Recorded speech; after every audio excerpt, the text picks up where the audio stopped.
नसरुद्दीन पर अदालत में मुकदमा था। उसने गांव के सबसे सीधे साधु आदमी को लूट लिया।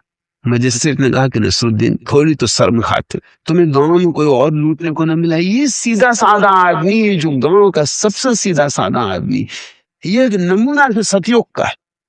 इसको तुमने लूटा। नसरुद्दीन ने कहा मालिक आप भी क्या बात कर रहे हैं, इसको मैं ना लूट दो तो किसको लूटूं? यही भाई लुट सकता है इस गांव में।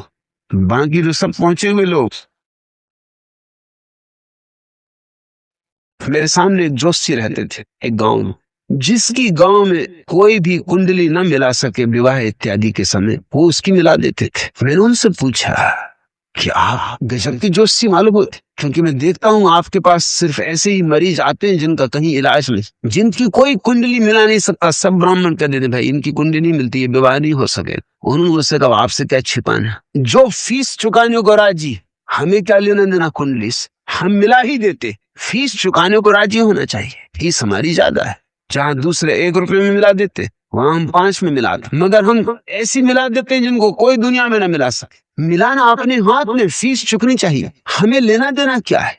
और फिर वो कहने लगे कि जिनकी कुंडली मिल मिल के भी विवाह होता है वे भी हम मिल पाते, तो झंझट में पड़ने से सार भी क्या है। कितनी तो कुंडली मिल मिल के विवाह होते दुनिया में, सभी विवाह कम से कम इस देश में तो कुंडली मिल के ही होते, मगर कौन मिल पाता है। पति पत्नी में ऐसी कलह चल रही, इससे सारी कुंडलियां गलत सिद्ध हो चुकी हैं, फिर भी तुम्हें दिखाई नहीं पड़ता। पति पत्नी में सिवाय कलह के कुछ भी नहीं हो रहा, चाहे कुंडली कितनी ही मिली हो, मिलन कहाँ। तो मैंने कहा ये बात तो मुझे भी पसंद पड़ी। तो फिर हर्जी क्या है, 5 रुपए अपने को भी मिल गए, इस बेचारी की भी झंझट मिटी, इसकी भी कुंडली मिल गई, हमारा भी फायदा है, इसका भी फायदा। फायदा ही फायदा है, नुकसान कुछ मालूम होता नहीं।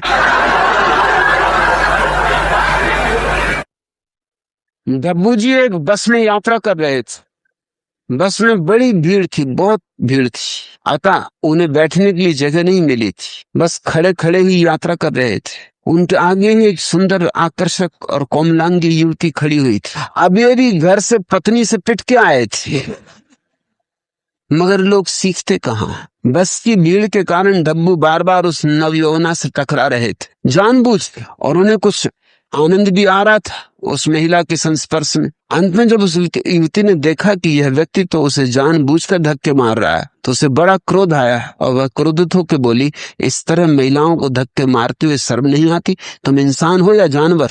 इस पर डब्बू जी बोले, जी मैं इंसान और जानवर दोनों ही हूँ। युवती तो बड़ी चौंकी, उसने आश्चर्य भरे स्वर में पूछा, इंसान हो यह तो समझ में आता, मगर जानवर कैसे? डब्बू जी मुस्कुराते बोले, तू मेरी जान, मैं तेरा वर। Subscribe to my channel.